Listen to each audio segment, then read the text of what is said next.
Hi everybody, it's great to be back here on Itamar Friday, Erev Shabbat. And the week went by too fast. But of course, I'm always looking forward for Shabbat. Let's get rolling on our this week's portion, but before I do so, I'm sure you want to know what's going on in Itamar.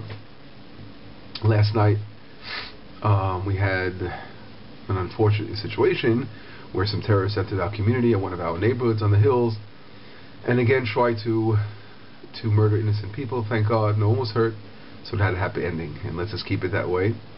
Unfortunately, we've had an escalation of security issues over the last few months, where there have been a number of instances of our sheep stolen, some cows stolen. Thank God we were able to get most of them back, running after the robbers, and then at the end leaving the sheep scattered all over the hills in the nearby mountains of Itamar.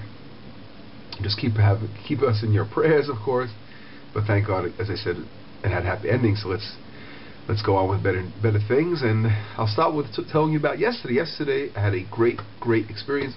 I took my 12th grade class from our high school called Chitzim.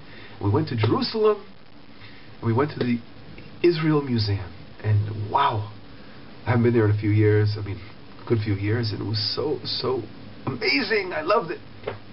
When you're reading Torah and you're studying all about Jewish history all the time, but when you actually go there and you actually feel it, and you actually see, let's take a small example of a sandal of a young girl that was hiding out from the Romans in one of the caves in the Judean desert, or looking at the Dead Sea Scrolls, or looking at a bone of a person that was murdered by the Romans, and seeing the actual peg, the nail in his heel bone, which was brings it all alive, brings it back, and very difficult feelings, of course, overtake you when you think about what the Romans did to the Jewish people and the other invading countries throughout the ages. But we're here, and they're not here anymore.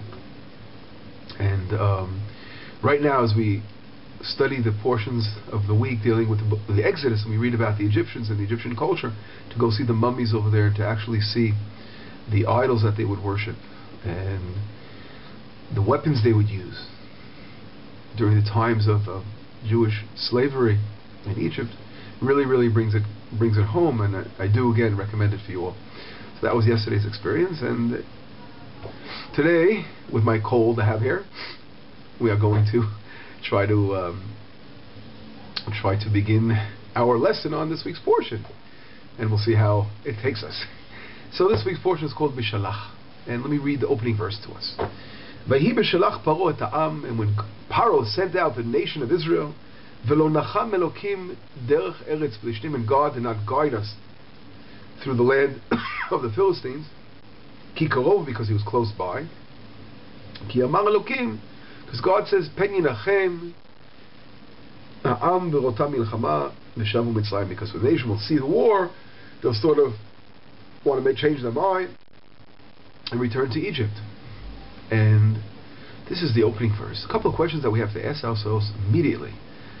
Vayhi b'shalach paro et ha'am. What does it say when Paro sent the nation of Israel out of Egypt? Now the word sent means, okay, well, I did it with I gave you permission, I sent you away. It seems to be like almost praising Paro in a certain way, which is a little weird. We know the Jews were thrown out of Egypt, there was some slavery, and after the terrible plagues they went through, the Egyptians, they just, let's get rid of them quickly. Let's get rid of this nation that's causing us all the problems. So, it sent, the Shalach Paro, he sent the Jewish people out of Egypt. That's weird.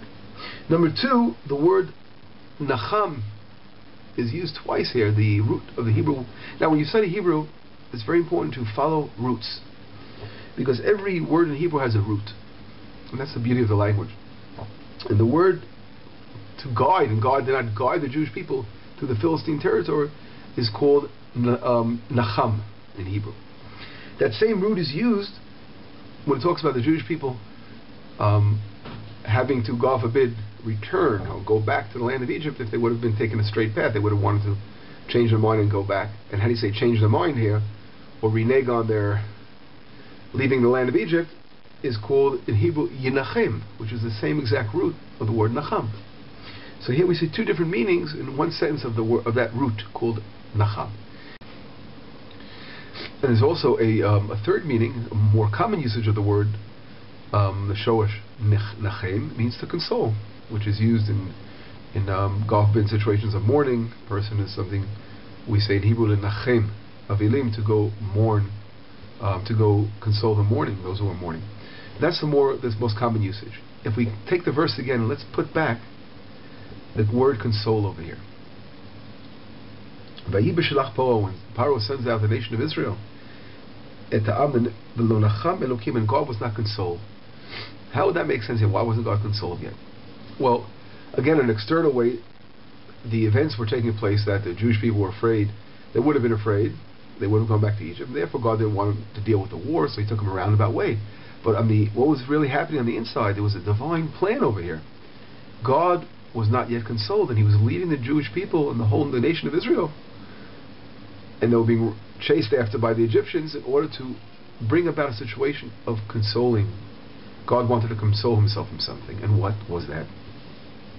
When we say in Hebrew, midah keneged midah, God acts in measure for measure. When God, nothing a person does in this world will go unattended to, eventually, unpunished.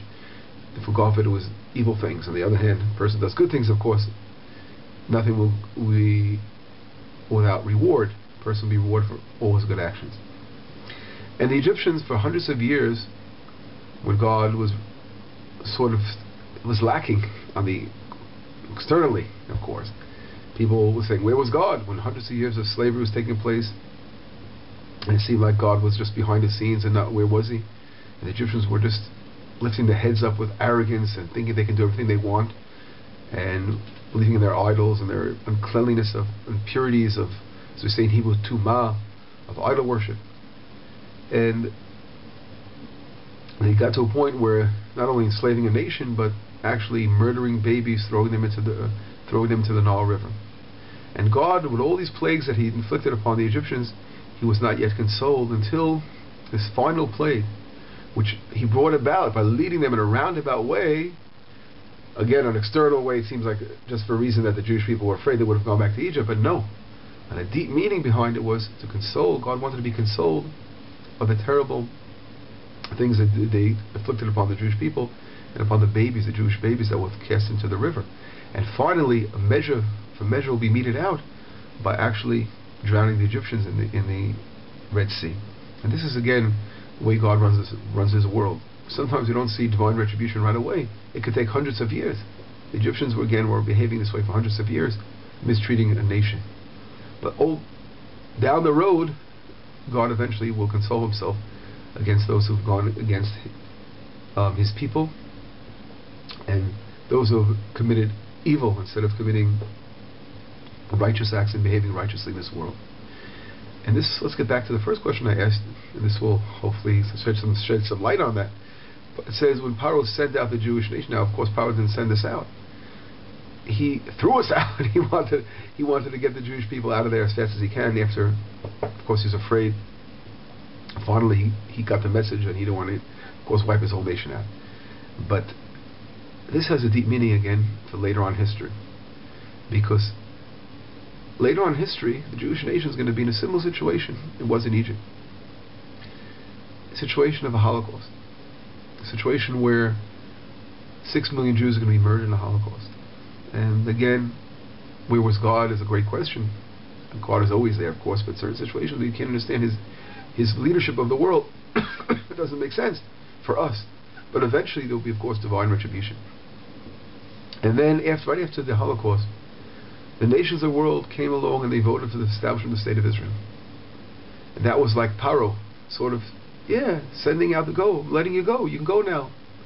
Build yourself a nation, build yourself a state. But eventually what does Paro do? Paro reneges on the deal. This part is all about reneging, all about changing your mind. And he changes his mind. Of course, God does not change His mind, because God leads us in a certain path. Sometimes it may look a roundabout, but eventually we're going to reach the point where God wants us to reach. Now, this we see again today. After Israel now for many years establishes a state and rebuild the land of Israel, we have nations of the world out there that are beginning to say, wait a second, Israel must compromise. They want to shrink Israel down to a little size. They want to, again, in a very, very diplomatic way, destroy the state of Israel and not let the nation of Israel grow and flourish to reach its important purpose, which is to teach the world about Hashem, about God in the world, and to be a light to the nations. And this is, again, history repeating itself. We learn here in Egypt. Because, again, the function of the Jewish nation is to be a light to the world. And those who cleave onto Israel and realize this, they will truly become close to Hashem. They will truly be blessed. But those who don't realize this will end up again and again in the sea, or end up in a situation where they themselves will completely vanish and disappear, like the nations of the world throughout history that came against Israel vanished and disappeared, starting with Egypt and all the way down the line. So this is a call right now. It's a wake-up call for the world to wake up and realize that you must bless God's people, because God will not let you get away with mistreating His nation. And this is an important lesson we all have to learn. Anyway, it's been great to be back again here with you all, and have a wonderful week. And of course, before, have a great Shabbat, and we'll catch you next week. Shabbat Shalom. Bye-bye.